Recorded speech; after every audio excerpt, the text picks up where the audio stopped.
سڵاوتان لێبێت بینەرانی خۆشەویستی تلڤیزیۆنی کۆمەڵە ئەم کاتەوە هەموو کاتێکی ژیانتان باش هیوادارین لە هەر کوێیەکانە ساق و سڵامەت بن. خۆشەویستان ئەمڕۆ شەممە 18 خەرمانانی 1402 هەتاوی بەرابەرە لەگەڵ 9 سپتامبری 2023 زاینی لەگەڵ هاوڕیانی هاوکارم لە خزمەتتان داین بۆ پێشکەشکردنی گەشتی هەواڵەکانی کوردستان، ئێران و جیهان. سەرەتاش سەردێڕی چەند هەواڵ. پشتیوانی سەر چالاکی سیاسی و مەدەنی هەرێمی کوردستان لە حیزبەکانی ڕۆژهەڵات، داخوازی بنەماڵەی ژینا ئەمینی بۆ 25 خەرمانان و ئازادی سەفا ئائێلی، بەرزڕاگرتنی یادی محەممەد ئەوراز لەلایەن گروپی شاخەوانی پاژێنی بانە، جێبەجێکردنی حکمی لە سێدارەدانی 3 هاوڵاتی لە زیندانی زاهدان، ڕەفاندنی 5 هاوڵاتی بەلوچ لە سەراوان، لە سێدارەدانی زیاتر لە 200 ژن لە ئێران، داخوازی ڕێکخراوی فرانتلاین دیفندرز بۆ ئازادی جەعفەر ئیبراهیمی و کامیار فەکوور و کوژران و برینداربوونی سەدان کەس بەهۆی بوومەلەرزە لە مەراکێش.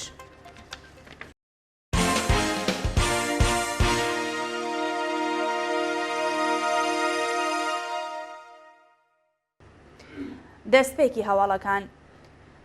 پشتیوانی سەر چالاکی سیاسی و مەدەنی هەرێمی کوردستان لە حیزبەکانی ڕۆژهەڵات لە ڕۆژانی ڕابردوو پاش دیاریکردنی 28 خەرمانان وەکو دواڕۆژی دیاریکراوە بۆ جێبەجێکردنی ڕێکۆتن نامەی ئەمنیەتی نێوان دەوڵەتانی عێراق و ئێران سەبارەت بە هێرشکردنە سەر ئۆپۆزیسیۆنە کوردیەکانی نیشتەجێی هەرێم، زیاتر لە 100 کەسایەتی سیاسی، مەدەنی و هونەری هەرێمی کوردستان لە ڕاگەیاندنێکدا وێڕایی شەرمەزارکردنی هێرشەکانی کۆماری ئیسلامی پشتیوانی خۆیان لە حیزبە کوردیەکان ڕاگەیاند.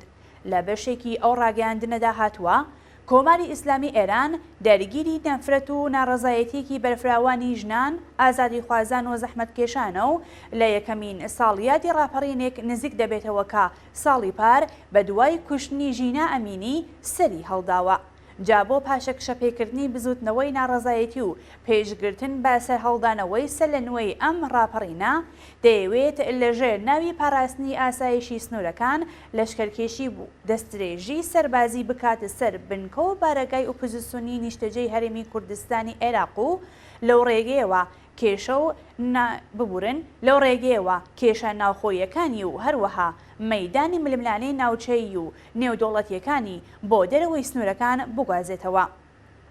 ئەم هەڕەشانەی کۆماری ئیسلامی تەنها مەترسی نین بۆ سەر ژیانی هەزارها پەنابەری سیاسی کە ژمارەیەکی بەرچاویان منداڵان و خەڵکی سەڤیلین، بەڵکو هاوکات هەڕەشە و هێرشە بۆ سەر شکۆ و سەروەری و ئاسایش و ژیانی دانیشتوانی هەرێمی کوردستان. ئێمە کەسایەتیە سیاسی و هونەریەکانی هەرێمی کوردستان ئەم پلانە دژەمرۆیەی کۆماری ئیسلامی سەرکۆنە دەکەین و پشتیوانی خۆمان بۆ ئازادیمانەوە و هەڵسوڕانی سیاسی حیزبە ئۆپۆزیسیۆنەکانی کوردستانی ئێران ڕادەگەێنین. بۆ ئەو مەبەستە بانگەوازی ڕایگشتی و خەڵکی کوردستان، حیزبە سیاسیەکان و ڕێکخراوە مەدەنیەکان هەموو ئینسانێکی ئازادی خواز دەکەین دژی هەر جۆرە دەستدرێژەیەکی دەرەکی بوەستنەوە و بە هەر شێوەیەک بۆیان دەکرێت هاوکار و پشتیوانی پەنابەران و خانەوادەکانیان بن و هەروەها فشارەکانی خۆشیان تند بکەنەوە لەسەر دامەزراوە نێودوڵەتیەکان و حکوومەتی ناوەندی و حکوومەتی هەرێم تا لە ئاست ئەم پلانە تاوانکارانەی کۆماری ئیسلامی بێدەنگ نەبن. داخوازی بنەماڵەی ژینا ئەمینی بۆ 25 خەرمانان و ئازادی سەفا ئائێلی. ڕۆژی شەممە 18 خەرمانان مۆژگان ئفتیخاری دایکی ژینا ئەمینی لە 2 پۆستی ئینستاگرامیدا ڕایگەیاند کە مەراسمی ڕێزگرتن لە یادی ژینا ئەمینی لە 25 خەرمانانی ئەم ساڵدا بەڕێوە ئەبەن و هەروەها خوازیاری ئازادی بێشەرت و مەرجی خاڵۆی ژینا واتە سەفا ئائێلی بوو.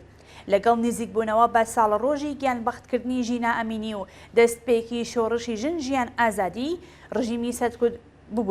ڕژیمی سەرکوتگەری ئیسلامی گوشارەکانی بۆ سەر بنەماڵەی دادخوازان زیاد کردووە و بەدەیان چالاکی سنفی، کرێکاری و مەدەنی دەست بەسەر کردووە. یەک لەوانە سەفا ئائێلی خاڵۆی ژینا ئەمینیەکە لە ڕێکەوتی 14 خەرمانانی ئەم ساڵدا لەلایەن ئیدارەی ئیطلاعاتەوە ڕفێندرا. بنەماڵەی ژینا داوایان لە خەڵکی کوردستان و ئێران کرد لە مەراسمی یادکردنەوەی ژینا لە گۆڕستانی ئایچی بەشداری بکەن و لە هەر چەشنە تونند و تیژەیەک خۆ ببوێرن. هەروەها داوایان لە دام و دەستگا ئەمنیەتی و قەزایەکانی ڕژیم کرد سەفا ئائیلی بە زووترین کات ئازاد بکرێت. دانانی کامێرای چاودێری لە شاری سنە. شەوی هەینی هەفتەی مانگی خەرمانان هێزە ئەمنیەکانی ڕژیم کاتژمێر 3 بەیانی شاری سنەیان پڕ لە کامێرای چاودێری کرد.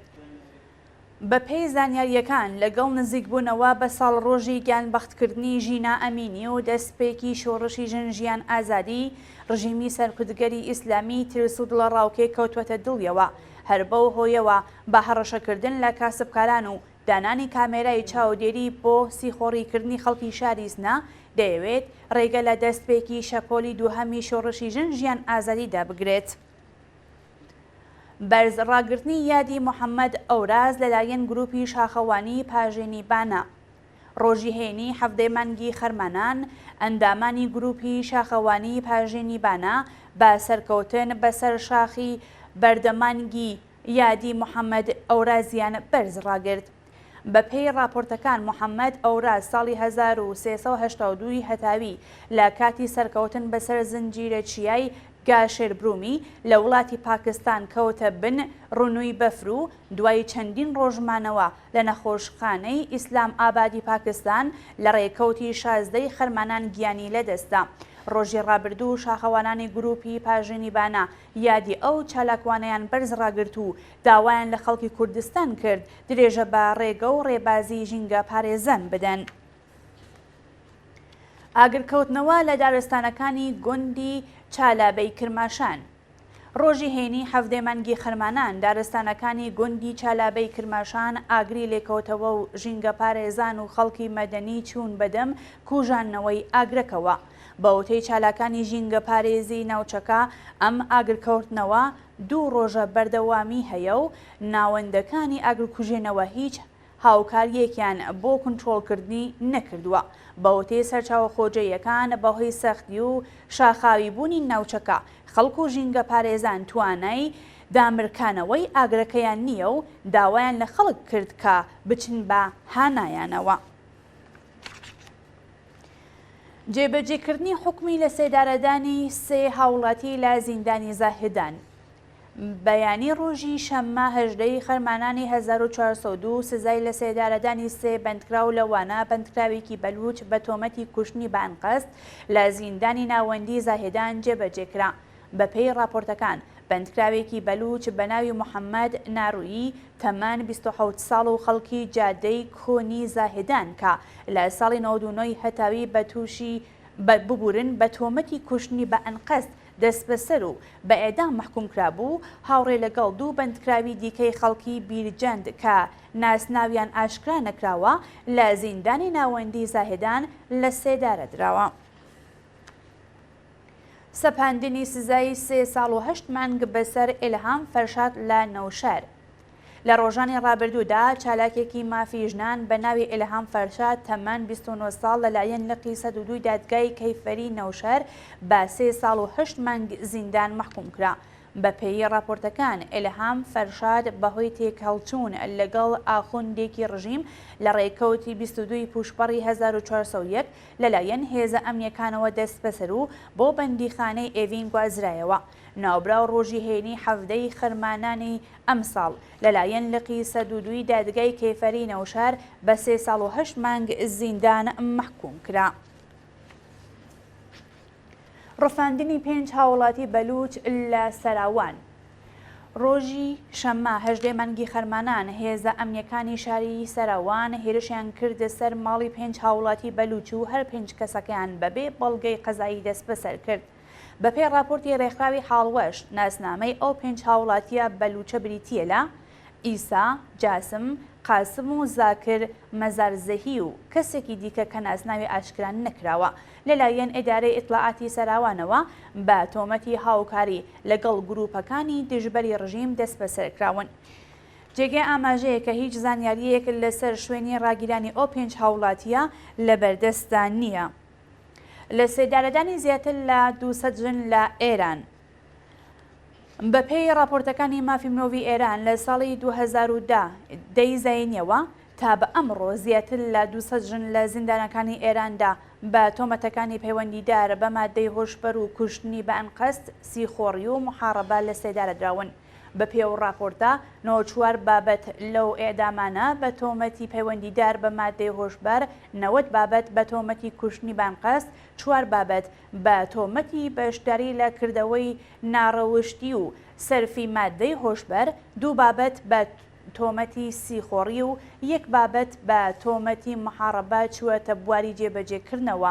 شاینی باسەکە هۆکاری لە سێدارەدانی نۆژنیش ڕوون نەکراوە و کۆماری ئیسلامی تەنیا ئێعدامی 55 کەس لەو 200 ژنەی لە ڕێگەی میدیاکانیەوە ڕاگەیاندووە.